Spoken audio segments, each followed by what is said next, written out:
साथियों नमस्कार, आपका स्वागत है आपके अपने YouTube चैनल अमित कुमार तेवतिया पर। और हम एक बार फिर लेकर के हाजिर हैं आपके लिए साथियों भौतिक विज्ञान का वन लाइनर वीडियो। जी हाँ, लगातार वन लाइनर वीडियो के माध्यम से आपका स्नेह हमें मिल रहा है और हम भी कोशिश कर रहे हैं कि भौतिक विज्ञान जल्दी से जल्दी समाप्त हो, इसके सभी अध्यायों का वन लाइनर वीडियो हम आप तक पहुँचा दें।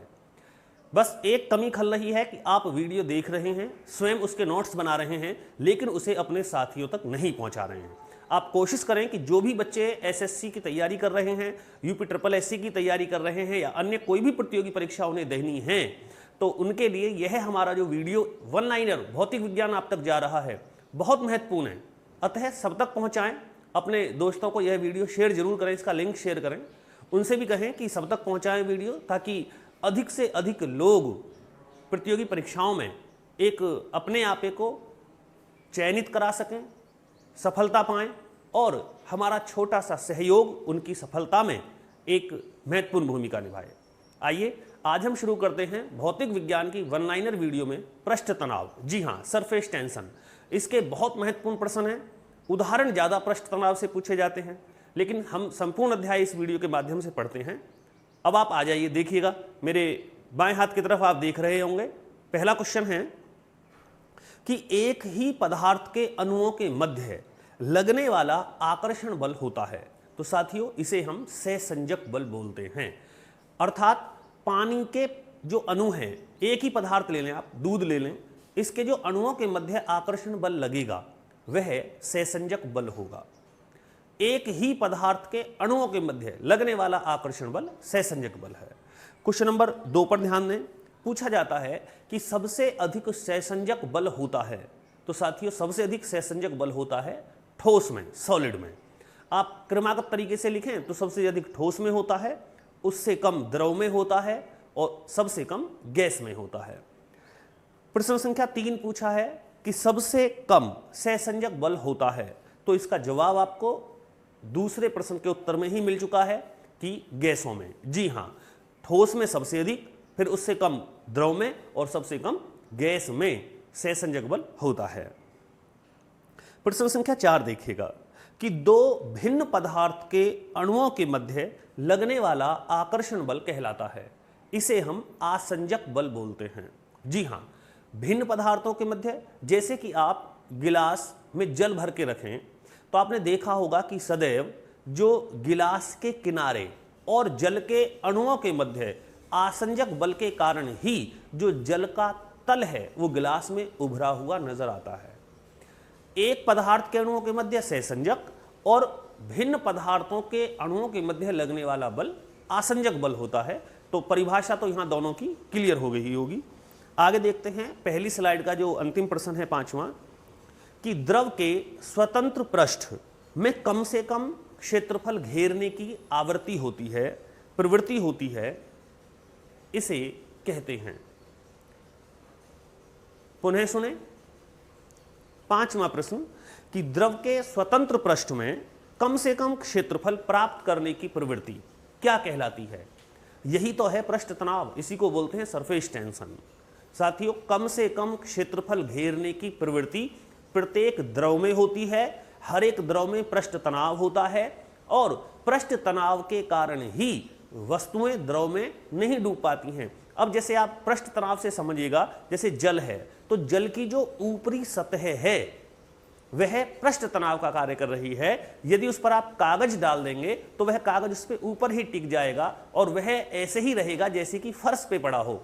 तो फर्श और जो द्रव का ऊपर का पृष्ठ है वो दोनों एक ही भूमिका में कार्य करते हैं। किसी हल्की वस्तु के लिए, मच्छर के लिए भी दोनों एक जैसे हैं। तो यही पृष्ठ तनाव है। किसी भी द्रव के सबसे ऊपर की जो फिल्म है, जो लेयर है बारीक वाली, जो एक पतली परत है, वही पृष्ठ तनाव होती है। आइए स्लाइड नंबर 2 देखिएगा। छठा प्रश्न पूछ लिया गया है कि पृष्ठ तनाव का मात्रक होता है। यूनिट ऑफ सरफेस टेंशन, उत्तर देखें, जूल प्रति मीटर स्क्वायर। यदि पूछा जाए कि पृष्ठ तनाव का एसआई मात्रक बताएं, जो स्टैंडर्ड ऑफ इंटरनेशनल है उसमें पूछा जाए, तो आप जवाब देंगे न्यूटन प्रति मीटर। दोनों दिए गए हैं, आप लिख लीजिएगा। प्रश्न संख्या 7, कि यदि किसी द्रव का ताप बढ़ाया जाए, गर्म किया जाए जल को, तो पृष्ठ तनाव सदैव जवाब होना चाहिए कम होगा। इसीलिए जो हम कपड़ों को ठंडे जल से धोते हैं उसकी अपेक्षा यदि गर्म जल से धोएं तो कपड़े अधिक साफ हो जाते हैं। कारण क्या है? यही तो है कि जो गर्म जल है उसका पृष्ठ तनाव कम हो जाता है और वह कपड़े के अंदर तक प्रवेश करता है और उसके मैल को साफ कर देता है। इसीलिए 7वां प्रश्न महत्वपूर्ण है कि तापमान बढ़ाने पर जो पृष्ठ तनाव है वो सदैव घटेगा। 8वां प्रश्न है कि पृष्ठ तनाव शून्य कब होता है? जवाब रहेगा क्रांतिक ताप पर। जी हां, एक लिमिट टेम्परेचर है, जब क्रांतिक ताप पर किसी द्रव को गर्म कर दिया जाएगा तो उसका जो पृष्ठ तनाव है, जो सरफेस टेंशन है, वो 0 हो जाएगा। आगे देखें आप 9वां प्रश्न, और यहां से उदाहरण शुरू हो रहे हैं पृष्ठ तनाव के और केशिकत्व के, और अधिकतर प्रश्नों में, अधिकतर पेपरों में सदैव उदाहरण ही पूछे जाते हैं। ध्यान दें, पतली सुई को पानी पर तैराया जा सकता है, कारण है पृष्ठ तनाव के कारण। 10वां प्रश्न यदि आपसे पूछा जाए कि साबुन का और डिटर्जेंट का क्या प्रभाव पड़ता है द्रव पे या जल पे, तो यह सदैव जल के पृष्ठ तनाव को कम कर देते हैं। जी हां, साबुन और डिटर्जेंट दोनों ही यदि जल में इनको मिला दिया जाए तो इससे जल का पृष्ठ तनाव कम हो जाता है, और कम पृष्ठ तनाव के कारण ही जल हमारे त्वचा के रोम रोम में और वहीं कपड़े के अंदर तक घुस जाता है। कारण यही है कि साबुन और डिटर्जेंट दोनों ही जल के पृष्ठ तनाव को बिल्कुल कम कर देते हैं। साथियों, क्वेश्चन नंबर 11 में आपसे पूछा जा सकता है कि मच्छर का जो लार्वा है, जो मच्छर के बच्चे हैं उन्हें लार्वा कहते हैं, वह पानी पर तैरता है, किस कारण से? तो साथियों, यह भी पृष्ठ तनाव के कारण होता है। मच्छर के लार्वे को पृष्ठ तनाव जो है जल का, बिल्कुल ऐसे लगता है जैसे कि वो दीवार पे बैठा हो, जैसे कि वो धरती पर बैठा हो। तो उसके लिए धरती पर बैठना और जल पर बैठना बिल्कुल एक जैसा है, कारण है पृष्ठ तनाव। आइए 12वां प्रश्न देखते हैं, और ध्यान रखें कि पृष्ठ तनाव के साथ साथ इस अध्याय में केशिकत्व को भी समाप्त कर दिया गया है। अब यहां क्वेश्चन नंबर 12 है कि गर्म सूप स्वादिष्ट लगता है, कारण है कम पृष्ठ तनाव के कारण। जो गर्म सूप है उसका पृष्ठ तनाव कम होता है, इसीलिए वह जीभ के सभी भागों पर फैल जाता है। यही पृष्ठ तनाव का कारण है कि पृष्ठ तनाव के कम होने से जो द्रव है वो आसानी से फैल जाता है। 13वां प्रश्न देखें, केश नली में द्रव का ऊपर चढ़ना या नीचे दबना कहलाता है। साथियों, इसे हम बोलते हैं केशिकत्व। यहां से आप केशिकत्व को क्लियर कर लें। परख नली यानी कि कोई भी केश नली है, एक कांच की बहुत बारीक पाइप है या ट्यूब है जो एक ओर से बंद है। यदि उसमें पानी भर दें तो उसी को हम केश नली बोलते हैं। प्रैक्टिकल में 12th में तो मिलती है परख नली, जिसे हम बोलते हैं, वही केश नली है, और उसमें द्रव का ऊपर चढ़ना केशिकत्व कहलाता है, या नीचे दबना भी केशिकत्व कहलाता है। पहले आप ये समझें। तो यहां केशिकत्व की परिभाषा यदि पूछ लिया जाए कि केश नली में द्रव का ऊपर उठना या नीचे दबना क्या कहलाता है, ऑप्शन में आपको दे सकता है श्यानता है, उत्प्लावकता है, केशिकत्व है या पृष्ठ तनाव है। तो आप जवाब दें, क्या है? केशिकत्व है। 14वां प्रश्न देखें कि पेड़ पौधों की शाखाओं में, तनों में एवं पत्तियों में जल और आवश्यक लवणों का पहुंचना किसका उदाहरण है? तो यह भी केशिकत्व का ही उदाहरण है। 15वां प्रश्न नोट करें, लालटेन और लैंप की बत्ती में तेल का चढ़ना उदाहरण है। यह भी केशिकत्व ही है। जहां भी द्रव का ऊपर चढ़ने से मतलब होगा तो वह केशिकत्व समझें। 16वां प्रश्न देखें, वर्षा के बाद किसान खेतों की जुताई कर देता है, क्यों?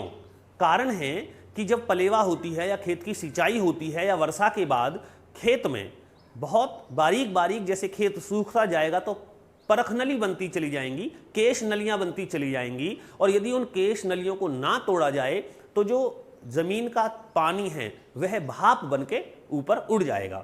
इसीलिए उन केश नलियों को तोड़ दिया जाता है। उनको तोड़ने के लिए ही खेतों की जुताई होती है, ताकि उन खेतों में नमी बनी रहे। आइए आगे बढ़ते हैं, देखते हैं पृष्ठ तनाव और केशिकत्व का 17वां प्रश्न। और साथियों, 17 से लेके ये स्लाइड सबसे महत्वपूर्ण है आगे, क्योंकि इसमें सभी उदाहरण दिए गए हैं और परीक्षाओं में आए भी हैं। वर्षा की बूंद गोलाकार होती है, यह बहुत महत्वपूर्ण प्रश्न है, वेरी वेरी इंपॉर्टेंट, नोट कर लें। जवाब रहेगा पृष्ठ तनाव के कारण। क्यों? क्योंकि वह एकांक क्षेत्रफल को घेरने का प्रयास करने के लिए ही बिल्कुल गोलाकार हो जाती है पृष्ठ तनाव के कारण। 18वां प्रश्न है, पानी के भीतर बुलबुले बनते हैं। जवाब रहेगा पृष्ठ तनाव के कारण। 19वां प्रश्न देखें, ठंडे जल पर तेल की बूंद तैरने लगती है या फैल जाती है, कारण है पृष्ठ तनाव। जी हां, जो तेल है उसका पृष्ठ तनाव जल के पृष्ठ तनाव से कम होता है, इसीलिए तो ऊपर तैरता है। अगर जल को गर्म कर दें तो जल का पृष्ठ तनाव क्या होगा? कम होगा।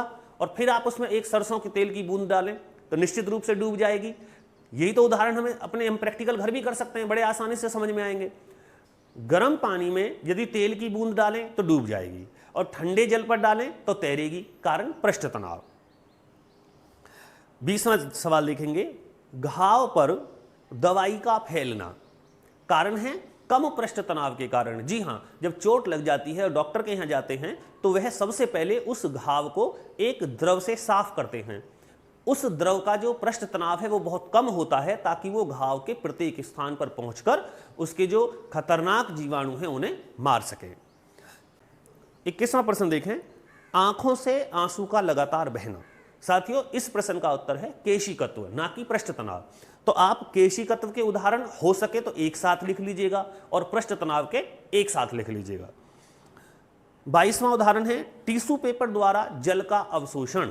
जो जहां पानी बिखर जाता है तो वहां टिश्यू पेपर से उसको साफ कर देते हैं, कारण है कि टिश्यू पेपर में बहुत बारीक केश नलियां होती हैं जो जल को ऑब्जर्व कर लेती हैं, अवशोषण कर लेती हैं। तो यह केशिकत्व के कारण होता है। जैसे पहले स्याही सोखता होता था, अगर स्याही कॉपी पे बिखर जाती थी तो गद्दा होता था एक, जिससे स्याही सोखता बोलते थे, उससे उस स्याही को सोख लिया जाता था। वह भी केशिकत्व का ही उदाहरण है। 23वां प्रश्न है, देखिएगा 23वां प्रश्न स्याही सोखता के विषय में ही है कि स्याही सोखता कार्य करता है केशिकत्व के सिद्धांत पर। तो साथियों, यह अध्याय पृष्ठ तनाव और केशिकत्व बहुत महत्वपूर्ण है। सारे उदाहरण ले लिए गए हैं, सभी बहुत इंपॉर्टेंट हैं। आपको एक बात और बता दूं कि जब डॉक्टर के यहाँ आकर यदि पीलिया का चेकअप कराएं तो वहां व्यक्ति का यूरिन लिया जाता है और यूरिन में सल्फर मिलाया जाता है, क्योंकि जो यूरिन है उसका पृष्ठ तनाव अधिक होता है सल्फर से। परंतु यदि सल्फर उसमें डूब जाए तो फिर मान लीजिएगा कि व्यक्ति को पी लिया है। कारण यह है कि यूरिन में अगर पित्त होगा तो वह पृष्ठ तनाव को कम कर देगा और उसमें सल्फर डूब जाएगा, और यदि उसमें पित्त नहीं है तो सल्फर नहीं डूबेगा। तो पीलिया के चेकअप के लिए यूरिन पर सल्फर जो है छिड़का जाता है। यदि डूब जाए तो पीलिया है और ना डूबे तो पीलिया नहीं है। यह बहुत महत्वपूर्ण अध्याय रहा। साथियों, दीजिएगा अनुमति, मैं अमित तेवतिया बहुत जल्द हाजिर होता हूं अगला वीडियो आपसे लेकर के। आप वीडियो को शेयर करना बिल्कुल ना भूलें, अधिक से अधिक लोगों तक पहुंचाएं ताकि यह सबकी हेल्प कर सके कामयाबी में।